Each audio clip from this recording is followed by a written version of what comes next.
Hello दोस्तों, मेरी channel zoology club में आप सबको स्वागत करती हूँ। ये हमारा जूलॉजी क्लब के अंदर एक नया वीडियो है। तो हमारा जो आज का टॉपिक है वो है basic idea of paste and insecticides integrated pest management. तो हमारा जो फर्स्ट क्वेश्चन है इस टॉपिक के अंदर वो है application and principle of IPM. ये जो आईपीएम है वो क्या है? वो है integrated pest management. Integrated pest management also known as integrated pest control. ये जो इंटीग्रेटेड पेस्ट मैनेजमेंट है इसको इंटीग्रेटेड पेस्ट कंट्रोल भी कहा जाते हैं। It is a broad based approach that integrates practices for economic control of pest. यहाँ पे क्या किए जाते हैं? यहाँ पे इकोनॉमिक कंट्रोल ऑफ पेस्ट यहाँ पे किए जाते हैं। IPM aims to suppress pest populations below the economic injury level. ये जो आईपीएम होता है उसका जो एम है वो क्या है? वो है इकोनॉमिक इंजरी लेवल के बिलो ये जो पेस्ट का पॉपुलेशन होता है उसको सप्रेस करना। मतलब इसका जो लेवल होता है पेस्ट का पॉपुलेशंस को सप्रेस करना, वो इकोनॉमिक इंजरी का जो लेवल होता है उससे नीचे होना चाहिए।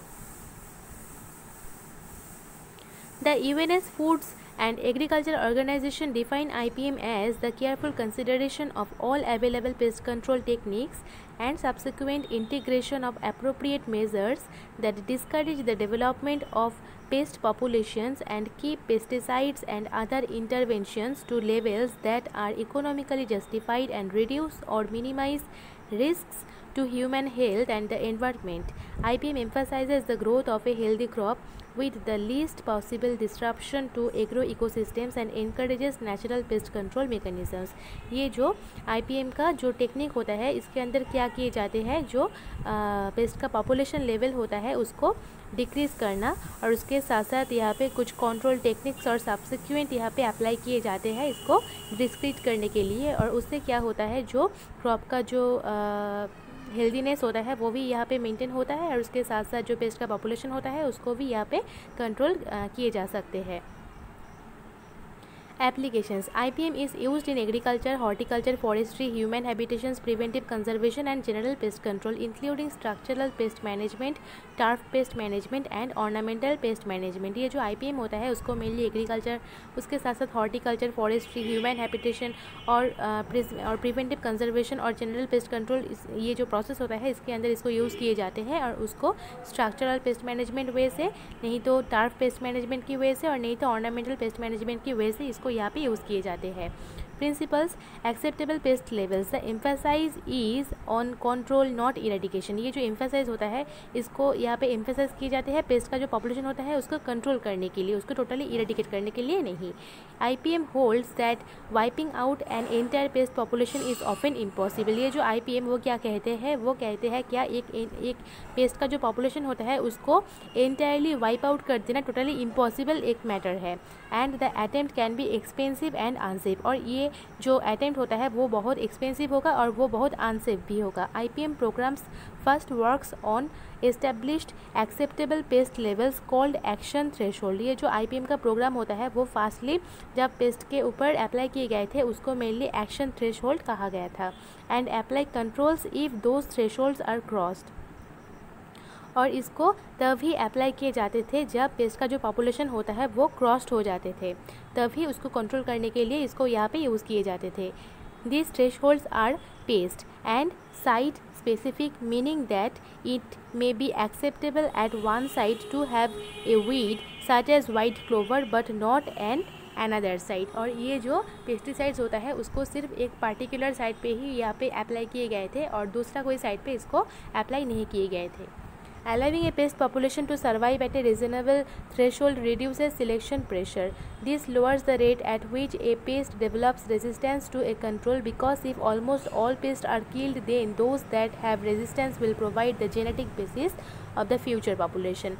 यहाँ पे इसको इसलिए किए गए थे क्योंकि एक साइट के अंदर अगर हम वन टाइप ऑफ इंसेक्टिसाइड्स को अप्लाई करेंगे तो वहाँ पे जो पेस्ट का पॉपुलेशन होगा उसको हम कंट्रोल कर सकेंगे। लेकिन अगर हम वहाँ पे जो साइट होता है वहाँ पे सब साइट पे ही अगर हम एक स्पेसिफिक इंसेक्टिसाइड को ही अप्लाई करेंगे तो वहाँ पे जो पेस्ट का पॉपुलेशन होता है वो क्या करेंगे? उसका जो जेनेटिकल जो रेजिस्टिविटी होता है उसको इंक्रीज़ कर देंगे और हम उस इंसेक्टिसाइड को वहाँ पे अप्लाई करने के बाद भी वहाँ पे कोई इफ़ेक्ट नहीं पड़ेंगे। इसलिए वहाँ पे सिर्फ एक साइट को ही सिलेक्ट करना चाहिए और वहाँ पे ही सिर्फ एक टाइप ऑफ इंसेक्टिसाइड्स अप्लाई करना चाहिए वहाँ पे जो पॉपुलेशन होता है पेस्ट का उसको कंट्रोल करने के लिए। Retaining a significant number of unresistant specimens dilutes the prevalence of any resistant gene that appears. Similarly, the repeated use of a single class of controls will create pest populations that are more resistant to that class, whereas alternating among classes helps prevent ease. और यहाँ पे अगर हम दूसरा कोई side पे paste का जो पॉपुलेशन होता है उसका ग्रोथ को कंट्रोल करना चाहते हैं तो वहाँ पे कोई दूसरा क्लास के अंदर जो इंसेक्टिसाइड्स होता है उसको वहाँ पे अप्लाई करना चाहिए. मतलब डिफरेंट साइड पे डिफरेंट इंसेक्टिसाइड्स पेस्ट का जो पॉपुलेशन होता है उसको कंट्रोल करने के लिए यूज़ करना चाहिए. Prevention culture practices. Selecting varieties best for local growing conditions and maintaining healthy crops is the first line of defense. Plant quarantine and culture techniques such as crop sanitation are next. That removal of diseased plants, cleaning or pruning shears to prevent spread of infections.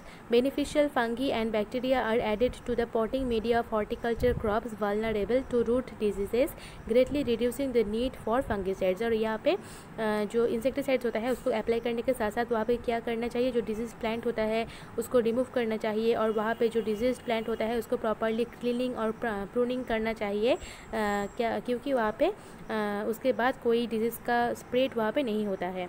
और उसके साथ साथ जो horticulture crops होता है वहाँ पे जो रूट होता है, रूट के अंदर वहाँ पे कुछ डिजीज़ होता है उसको प्रिवेंट करने के लिए यहाँ पे कुछ एक्स्ट्रा बेनिफिट के लिए वहाँ पे कुछ बाहर से फंगी और बैक्टीरिया, मतलब ये जो हमारा जो टारगेट पेस्ट होता है उसका जो प्रीडेटर्स बैक्टीरिया और जो फंगी होता है उसको वहाँ पे ऐड किए जाते हैं, greatly reducing the need for fungicides. और वहाँ पे उसके बाद कोई फंगीसाइड्स वहाँ पे अप्लाई करना नहीं चाहिए. Monitoring. Regular observation is critically important. यहाँ पे रेगुलर ऑब्जर्वेशन एक क्रिटिकली इंपॉर्टेंट एक मेथड है. Observation is broken into inspection and identification. यहाँ पे ऑब्जर्वेशन को दो टाइप्स पे ब्रोक किए गए थे, एक है इंस्पेक्शन और एक है identification. Visual inspection, insect and sports traps and other methods are used to monitor pest levels.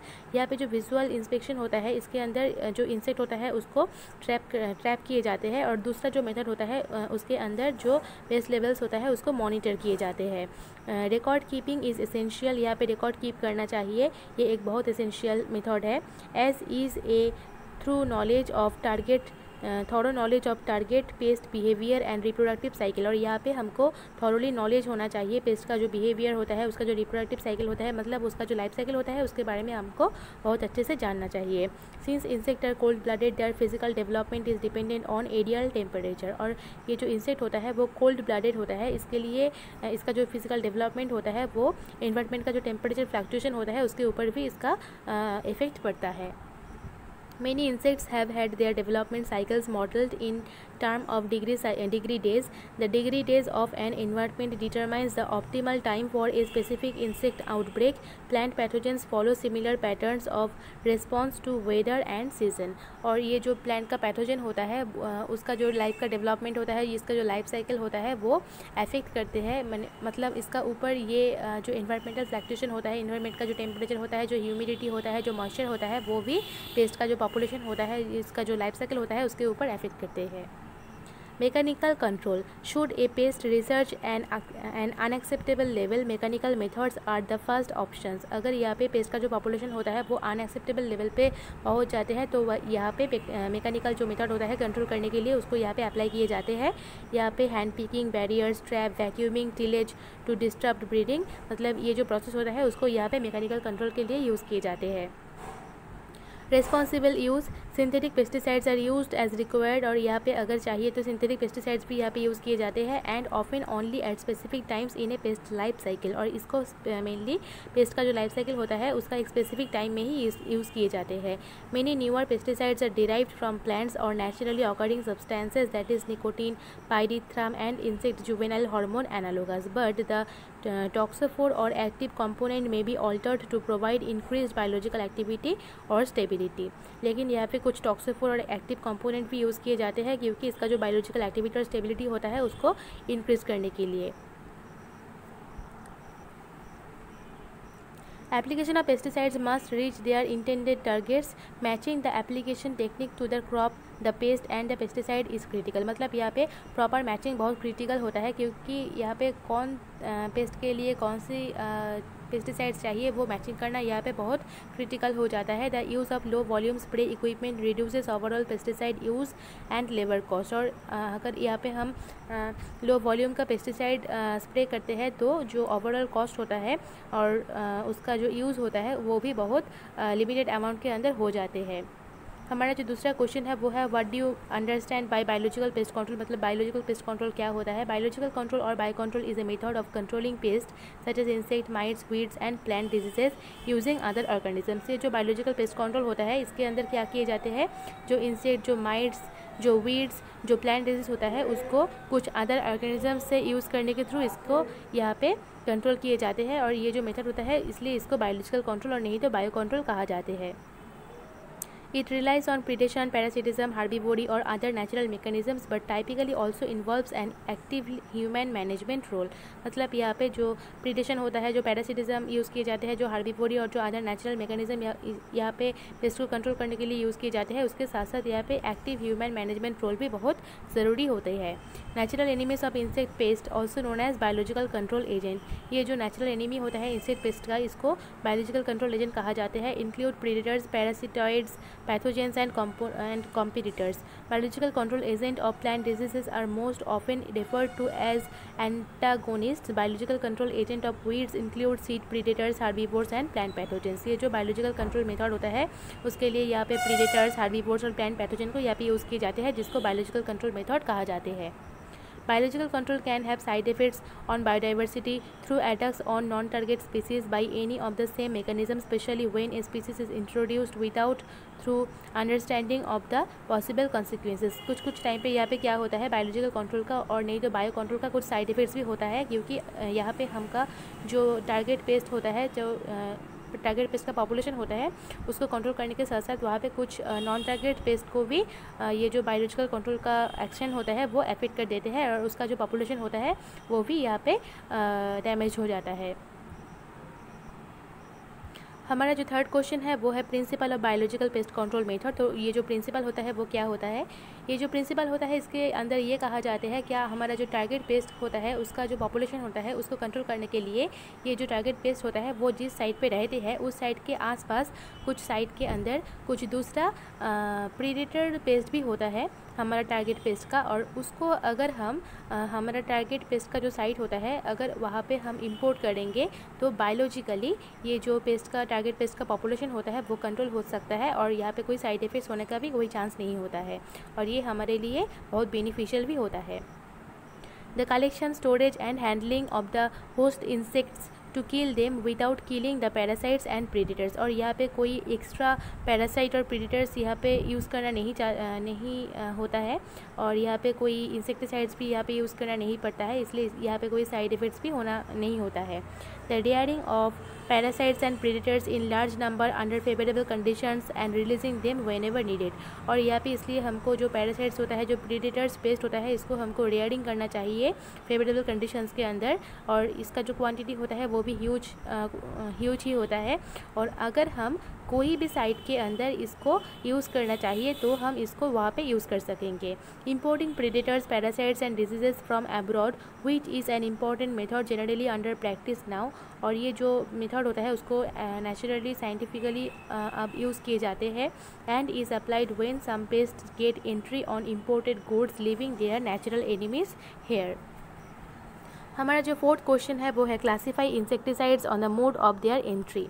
First has stomach poison. The action of poisoning is caused preliminary by absorption from the digestive system while the sucking insects feeding on plant। ये जो stomach poison होता है वो क्या होता है, वो एक स्पेशल टाइप ऑफ पॉइजन होता है जब इंसेक्ट के फीडिंग के टाइम पे ये इंसेक्ट का डाइजेस्टिव ट्रैक्ट के अंदर घुस जाते हैं तो ये क्या करते हैं, कुछ साइड इफेक्ट्स क्रिएट करते हैं और इंसेक्ट को किल कर देते हैं। इसका जो एग्जाम्पल होता है वो है thallium, sulphur, phosphorus, mercury etcetera. Next है कॉन्टैक्ट पॉइजन।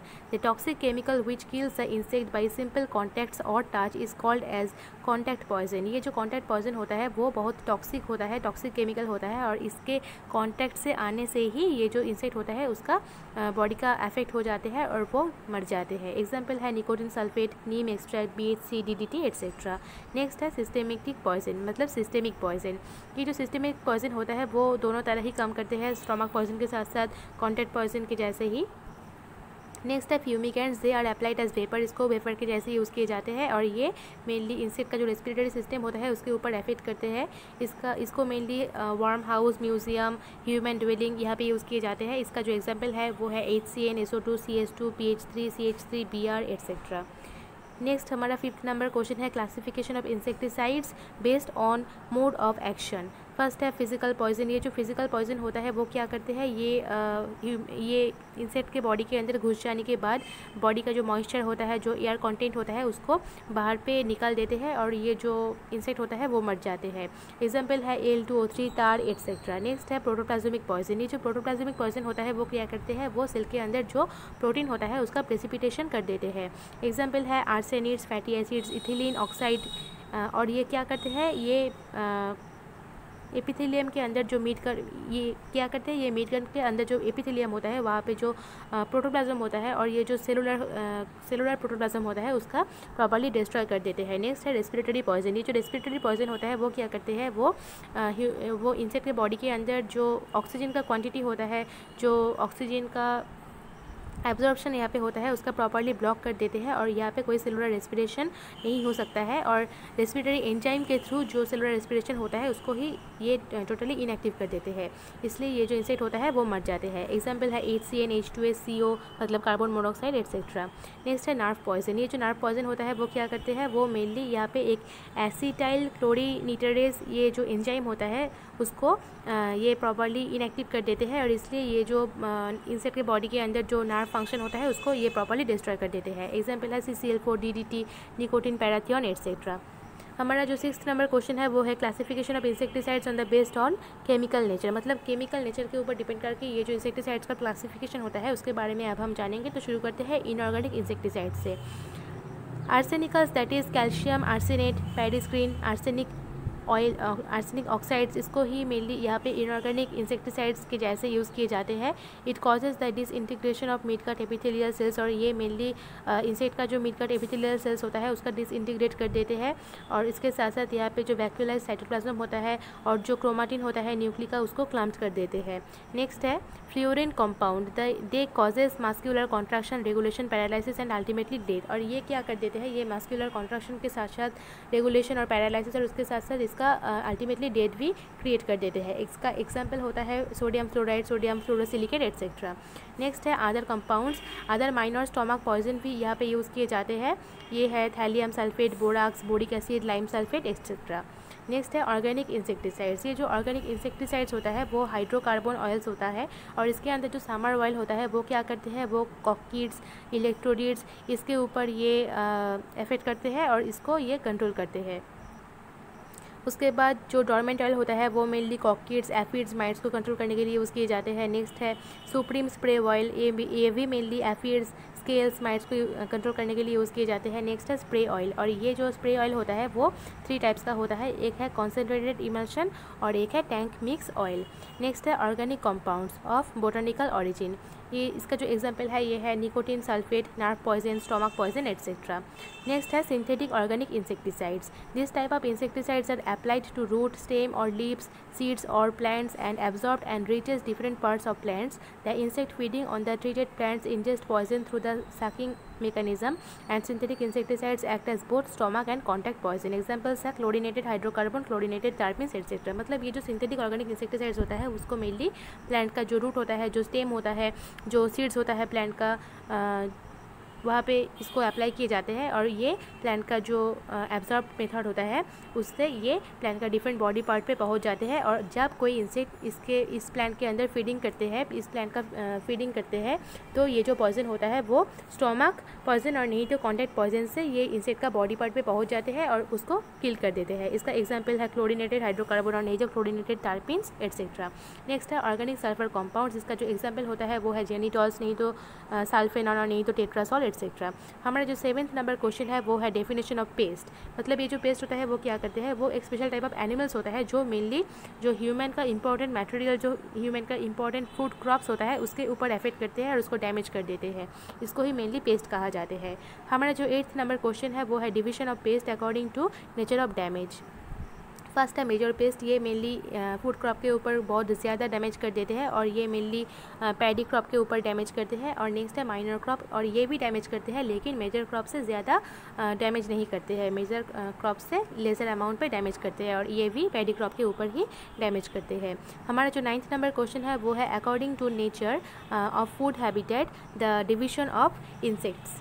फर्स्ट है monophagous pest, they feed on a single species of host plant, ये एक single species of host plant के ऊपर ही अफेक्ट करते हैं और इसका जो एग्जांपल है वो है स्क्रिप्रोफेगा इंसर्ट्यूलस on paddy.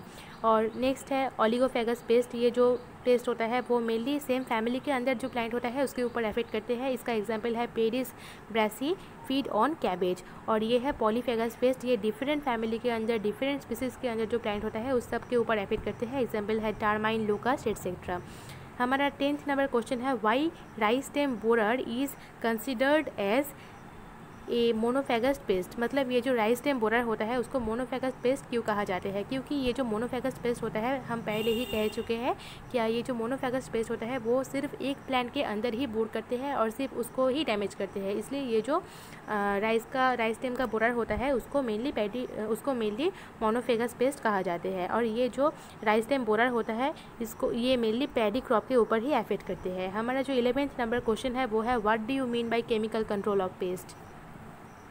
Chemical treatments. Pest control chemicals are the major types of vermin extermination practices used today. Chemical pest control methods are able to exterminate pests that have not adapted to the deadly substances of the chemical agent and will eradicate the problem first. ये जो chemical treatment होता है इससे क्या किए जाते हैं, इसका कोई deadly effect नहीं होता है लेकिन पेस्ट का जो पॉपुलेशन होता है उसको हम यहाँ पे कंट्रोल कर सकते हैं। Application will eliminate crawling pests that hide in services and other small entry points. Here are Emmer termites pest control. We offer professional and effective pest control using chemical pest control methods to exterminate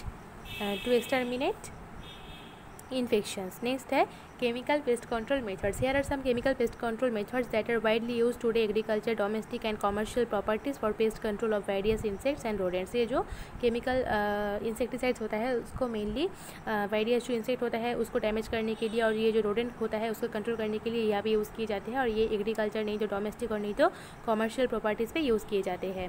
first है insecticides. Any chemical substances that are used for the insect extermination. Insecticides helps eliminate the insect in any life stage including ovicides, larvicides, eggs और larvae.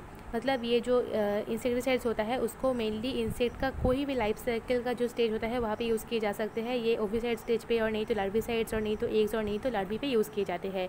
There is a growing popularity to use insecticides due to the efficiency and affordability. Precautions should be taken particularly when transporting, mixing and applying insecticides. और यहाँ पे precautions होना चाहिए transporting के time पे, नहीं तो मिक्सिंग और नहीं तो अप्लाइंग इंसेक्टिसाइड्स के टाइम पे। नेक्स्ट है fungicides. The fungicides help for the destruction of fungi and fungal spores. ये मेनली फंगी और फंगल स्पोर्स को डिस्ट्रॉय करने के लिए ये जो फंगिसाइड्स होता है उसको यूज़ किए जाते हैं. They can be used to control fungi that damage plants including roots, mildews and blights. Natural fungicides can be used as a more sustainable and less damaging solution. A list of natural fungicides include tea tree oil, rosemary, oregano, jojoba oil, उसके बाद citronella oil, monocerin, nimbin etcetera. Next है nematicides. ये जो नीमाटीसाइड्स होता है वो क्या होता है, वो डायरेक्ट नीम प्लांट से इसको एक्सट्रैक्ट किए जाते हैं और इसको मेनली ऑयल के साथ साथ और उसके साथ साथ इसको वाटर के साथ साथ मिक्स करने के बाद भी यूज़ किए जाते हैं और ये बहुत इफ़ेक्टिव होता है. और इसका कोई साइड इफ़ेक्ट भी होता है कुछ. अगर ये सॉइल के साथ साथ मिक्स हो जाता है तो यहाँ पे सॉइल का यहाँ पे डैमेज हो सकता है और इसके साथ साथ यहाँ पे जो पेस्ट होता है, पेस्ट के डैमेज होने के साथ साथ यहाँ पे जो फूड प्लांट होता है उसका भी डैमेज होता है. रोडेंटिसाइड्स, ये जो रोडेंटिसाइड्स होता है उसको मेनली रोडेंट्स का जो फूड होता है, जो खाना होता है उसके साथ मिक्स करने के बाद इसको रोडेंट के खाने के लिए इसको दिए जाते हैं और जब ये रोडेंट इस खाने को खा जाते हैं उसके बाद उसके बॉडी के अंदर डिहाइड्रेशन और हेमरेज हो जाते हैं और ये जो रोडेंट होता है वो मर जाते हैं. ऐसे हम ये जो रोडेंटिसाइड्स होता है इसको यहाँ पे यूज़ करते हैं और रोडेंट्स का जो पॉपुलेशन होता है उसको हम कंट्रोल कर सकते हैं. ए लिस्ट ऑफ रोडेंटिसाइड्स इंक्लूड वायराफिन, उसके बाद जिंक फॉस्फाइड, ब्रोमाडियोलोन, डायफ्रासियोन, क्लोरोफेनीसियोन, क्लोरोफेसियोन एट्सेट्रा। अगर आपको मेरी वीडियो पसंद है तो मेरे चैनल को ज़रूर सब्सक्राइब कीजिए और इस वीडियो को लाइक कीजिए और शेयर कीजिए। Thank you.